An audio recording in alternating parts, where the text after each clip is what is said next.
Hi, this is Randy Finney with the Right Side of the Chart, and this is a closing market wrap for Wednesday, November 28th, 2018. Today we had a nice lift in the markets, and I wanted to go over what happened and some levels and what to watch for. Just a quick note: I did post, I just finished an extensive front page post on Right Side of the Chart on the home page. Talking about this, and let me just give you the bullet points of that. Now, if you're a member of the site, gold or silver member, the first part of the post, I talk about what happened today, and I show these 60-minute charts I'm about to get to in a second here on QQQ and SPY. And then you need to log in because if you log in below that, that post will open up. There's a lot more there. I wanted to do an update on really everything that was affected today, and I'll talk about what I mean by affected. Now, so that includes treasury bonds, gold, GDX. Those are all official trades too, and that's why that part of the post is protected. Has the price targets for TLT, GDX, gold, and some other things in there as well. But again, so the gist of what I was saying there is Jerome Powell spoke today, and although he didn't come out and explicitly state that he was not going to raise rates next month in the December meeting, the market took it as that way. And this is exactly what I've been outlining now for going on almost 2 months. Stating first, I was, expecting a correction more than the vast majority out there were. So we got the correction, and I said with that, I said, mark my words, you'll see this happen. Economic forecasts will go down because consumer sentiment will drop. Well, we got the consumer sentiment survey yesterday, or the monthly consumer sentiment report. It came out for November, and of course it dropped. It dropped down from where it was. It also missed expectations, came in lower than expectations, and all you're hearing now is downward revisions and concerns about slowing economic growth. Again, they go in hand, so it's not rocket science here. This is you get a 15+% drop in the Nasdaq 100, and Apple going from $1 trillion market cap down to 800 million or wherever it is. You're going to get a lot of concerns and a drop in consumer sentiment, which in turn comes with a expected drop in consumer spending. It's all ties in. So again, the basically the comments by Powell today were interpreted as dovish. Dovish meaning that they're probably going to back off. They're what I call the dot plot, or the expected trajectory for interest rate hikes going forward. So that whether or not we get a quarter point in December doesn't matter. Once the dot plot changes, that's the trajectory. Whether again we get one or not, it's looking out forward. So in the markets, everything is usually priced in pretty instant. But I say this a lot. Now a lot of this was already priced in. We've been lifting for a while here, and when the market wants to go up, it will ignore and burn through bearish divergences, just as in a few weeks back, we had quite a few bullish divergences and bullish setups that the market just ignored and kept going lower. So that's one reason. Now, far from coincidence, I'll get to this SPY and QQQ charts in a second. Powell's comments coincided with this big rip today, but it was also a breakout. If recall, this is a level I've been watching on ES right here. You can see when we took it out, we didn't just limp through there. This is a textbook breakout. Big, giant, impulsive green candle, follow through buying. And you can see now we're just came very close so far to my 250, 2750-ish target right there. Went through this 2721 level right there. And let me show you NQ, and then we'll get to QQQ and SPY, and we'll wrap this up. All right, so here's NQ. Again, same story. If you catch up with this morning's video, we were right here. The NASDAQ 100 E-mini futures, which we're looking at here, were up against this 6750-ish or whatever that is, resistance there. And then, boom, we broke out. So like I said in the post today, sometimes breakouts, technical breakouts, are accompanied by a catalyst, a news catalyst, in this case, his comments. But again, you don't have to have that. Sometimes you just get the breakout and run. So I just want to say that I'm not dismissing that his comments spurred this rally, but it was also anticipated in the charts because we have now those bullish developments on QQQ firming up. everything else we talked about. But the reason I wanted to do an update was that you can see where we've run into. We've hit now. That is a pretty formidable resistance level on NQ. I certainly could make a case, and I think we may go past there, but I think we get a pullback first. That's why I wanted to do this video. So I had posted to members of the site as I was trying to get that front page post down on right side of the chart. I went in the trading room 10 minutes before the close, said, look, I'm reversing. I'm closing out my NQ long, and I'm going to reverse it here at the close, which I did, and we'll see. I think if we power up much through there, we don't have to reverse at a resistance level, but I think after such a big run, 3% gain right here in the futures today, and I think QQQ, where were we at? Let me look at another screen here. QQQ 3.22, so 3.25%. It's a pretty good lift for one day. Doesn't mean we can't go up more, but I would put very good odds at a pullback here. That's all I'm trying to say, and then maybe recycle back in. So I'm just looking for a quick pullback trade. ES I just showed you is still a little bit shy, so I took a half position for shorting, and might add to that. I think it'll probably happen in the overnight session if we do pull back and maybe carry through into tomorrow. But again, I think the dip will get bought, and I would look at a maximum pullback down here right now to about 68.16 or so before a pretty decent reaction. I'll have to align that with the ES chart. ES looks like it may pull back, so you can see a little more upside to about 27.50 on ES, and then probably pull back here at about 27.21, give or take, and then maybe another thrust up there. All right, let's look at the index chart. So let's start with SPY. Again, it never fails to amaze me how TA works and how the news or certain catalysts will coincide with the charts. They are very interrelated. So what we have here is 2269.60. That was the level we were at this morning. Did the video. I mentioned that's where SPY had stalled out so far. And then again, far from mere coincidence, when we broke it, boom, big, powerful green candle. That's a breakout. And I think I had mentioned in recent videos that I expected this move to be pretty quick once we took out that level to get up there. So you can see SPY closed just shy of resistance, this target here that I have, and that coincides with what I showed you on ES, whereas QQQ pretty much hit it to the button. There's that 168.67. We closed at 168.70, close enough for government work, 3 cents off. And that's why I'm looking for again, most likely a pullback. There are no guarantees, but you got to trade what you see, and that's so let's just see what happens. We'll take it from there. But that's what I'm looking at right now. I think it'd be a nice quick short pullback trade on the futures. Or the thing is, you can't really do it with QQQ overnight, because if that move happens overnight, and we get there, I'll cover there on NQ, and we might open the morning back up. So the correction sometimes happens overnight. Okay, sorry I had to pause the video there for just a minute or so.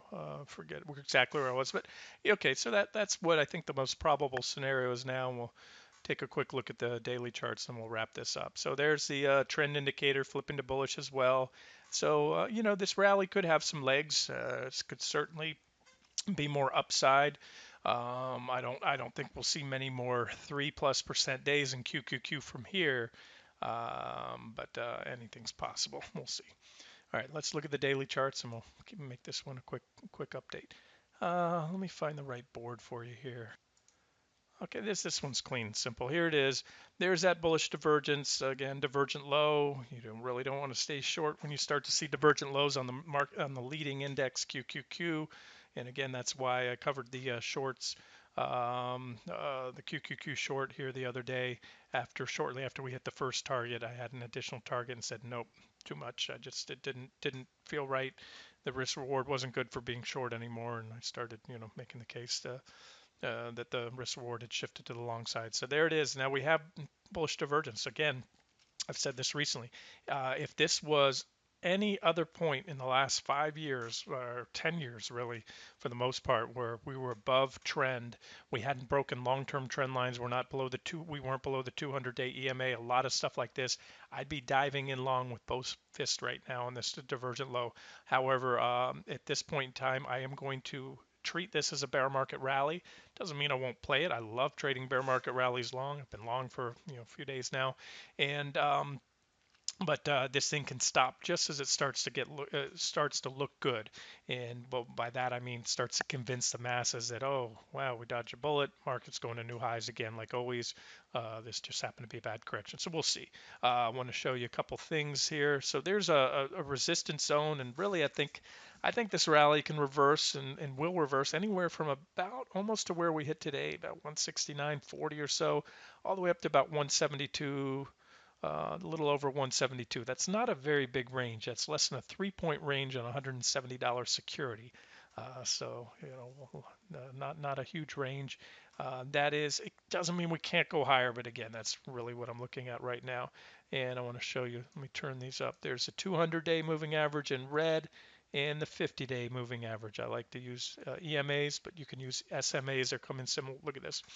Those are two of probably the two of the most popular moving averages used by traders and investors.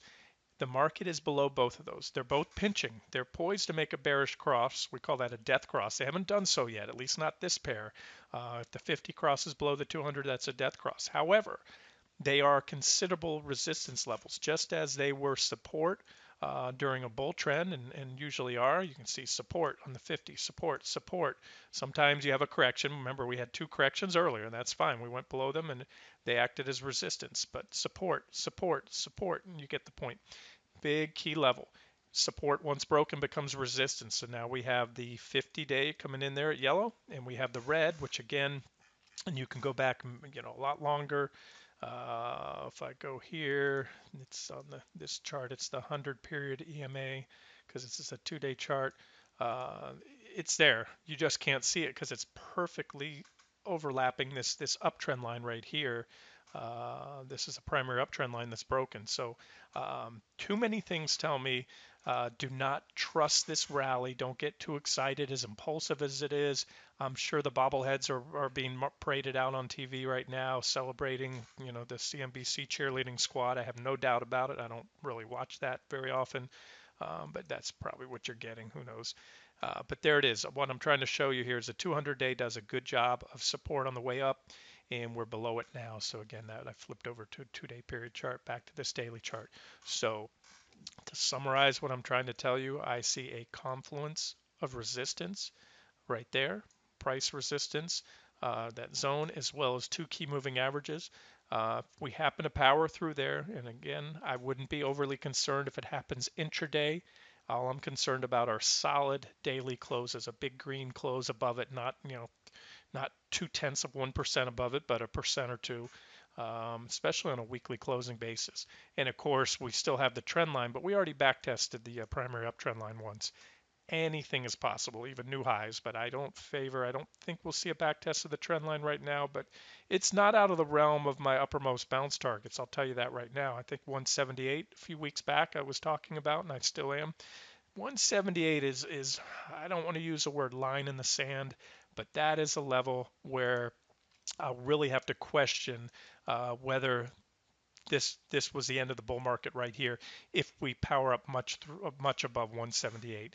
So if you want to just keep it simple, guys, my maximum range, this is just a range.